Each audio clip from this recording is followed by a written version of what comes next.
नमस्कार दोस्तों, स्वागत अभिनंदन। आप देख रहे हैं देवभूमि उत्तराखंड से यूट्यूब चैनल मदन मोहन सती उत्तराखंड।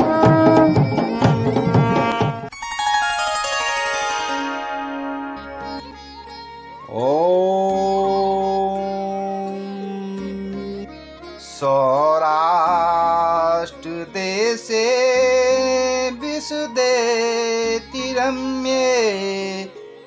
ज्योतिर्मयं चन्द्रकलावतंसं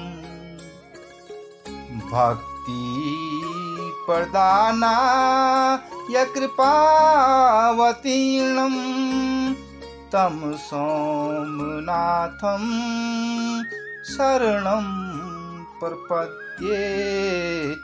तं सोमनाथं शरणं प्रपद्ये। तो आइए सुनते हैं सोमनाथ ज्योतिर्लिंग स्थापना की पौराणिक कथा। शिवपुराण के कोटिरुद्र संहिता में सोमनाथ को सर्वप्रथम ज्योतिर्लिंग कहा गया है।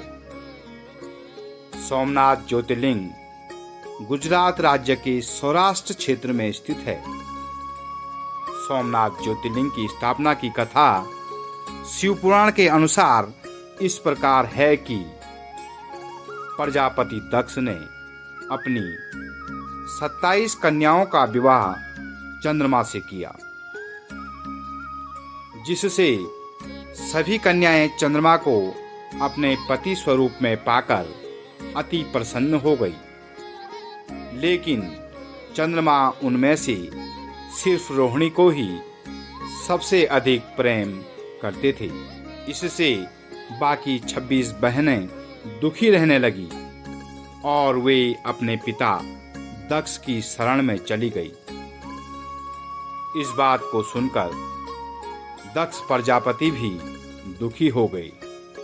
उन्होंने चंद्रमा से भेंट करके शांतिपूर्वक ढंग से कहा, तुमने तो श्रेष्ठ कुल में जन्म लिया है।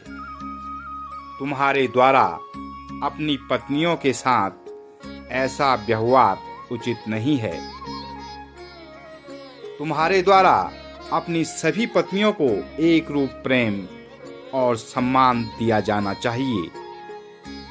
ऐसा समझाते हुए प्रजापति दक्ष अपने राज्य में वापस लौट आते हैं, ऐसा विचार करते हुए कि चंद्रमा अब समझ गए होंगे और उनकी पुत्रियों के साथ सम्मान व्यवहार करेंगे। लेकिन चंद्रमा के व्यवहार में कोई बदलाव नहीं आता है।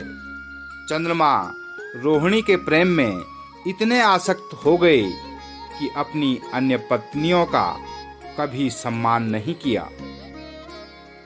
प्रजापति दक्ष दुखी होकर पुनः चंद्रमा के पास जाते हैं और रुष्ट होकर चंद्रमा से कहते हैं, हे वत्स, मैंने तुम्हें कई बार प्रेम पूर्वक समझाया, लेकिन तुम नहीं माने। अब मैं तुम्हें श्राप देता हूं कि तुम्हें क्षय रोग हो जाए। श्राप देने के क्षण भर बाद ही चंद्रमा क्षय रोग से ग्रसित हो गए और सर्वत्र हाहाकार मचने लगा। चंद्रमा की यह दशा देखकर सभी देवगण और ऋषिगण चिंतित हो गए। तब वे सब मिलकर सहायता प्राप्त करने के लिए ब्रह्मा जी की शरण में गए। ब्रह्मा जी से कहा, अब आप ही इस समस्या का कुछ उपाय बताएं। तब ब्रह्मा जी ने उपाय बताते हुए कहा, यदि चंद्रमा देवताओं के साथ कल्याणकारक प्रभास क्षेत्र में चले जाएं और वहां पर विधि विधान पूर्वक महामृत्युंजय मंत्र का अनुष्ठान करते हुए श्रद्धापूर्वक शिवजी की आराधना करें, वो शिवलिंग की स्थापना करें तथा प्रतिदिन कठोर तपस्या कर शिव जी को प्रसन्न करें और जब भगवान भोलेनाथ चंद्रमा की तपस्या से प्रसन्न हो जाएंगे तो चंद्रमा को क्षय रोग से मुक्त कर देंगे। ब्रह्मा जी की आज्ञा पाकर देवताओं के संरक्षण में देवमंडल सहित चंद्रमा प्रभास क्षेत्र में पहुंच गए और महामृत्युंजय मंत्र का अनुष्ठान कर भगवान शिव की उपासना करने लगे और 6 महीने की कठोर तपस्या करने के बाद भक्त वत्सल भगवान शिव प्रसन्न होकर चंद्रमा के समक्ष प्रकट हो गए और चंद्रमा से उत्तम वर मांगने को कहा। तब चंद्रमा ने भगवान शिव को प्रणाम कर प्रार्थना करते हुए कहा, हे देवेश्वर, आप मेरे सभी अपराधों को क्षमा करें और मेरे शरीर को क्षय रोग से मुक्त कर दें। तब भगवान शिव ने चंद्रमा से कहा कि तुम्हारी कला एक पक्ष में क्षीण हुआ करेगी, जिसे कृष्ण पक्ष के नाम से जाना जाएगा,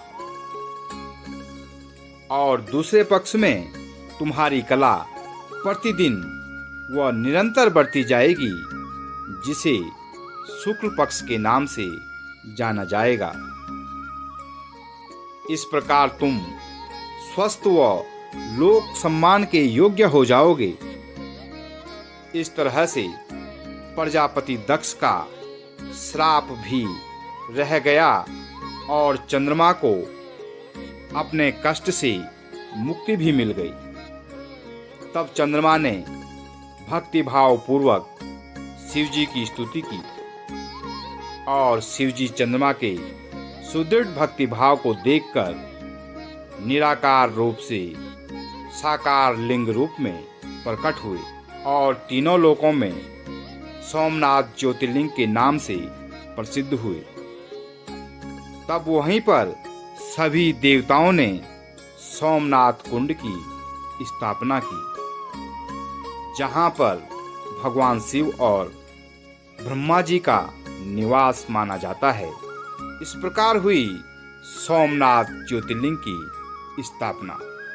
तो दोस्तों, यदि ये वीडियो आपको पसंद आया हो तो चैनल को जरूर सब्सक्राइब कर दें, वीडियो को लाइक शेयर जरूर करें, कमेंट्स बॉक्स में जरूर बताएं ये वीडियो आपको कैसा लगा है। ऐसा ही एक नया वीडियो लेकर फिर आपके लिए आऊँगा। तब तक के लिए स्वस्थ रहिए, व्यस्त रहिए, मस्त रहिए। धन्यवाद।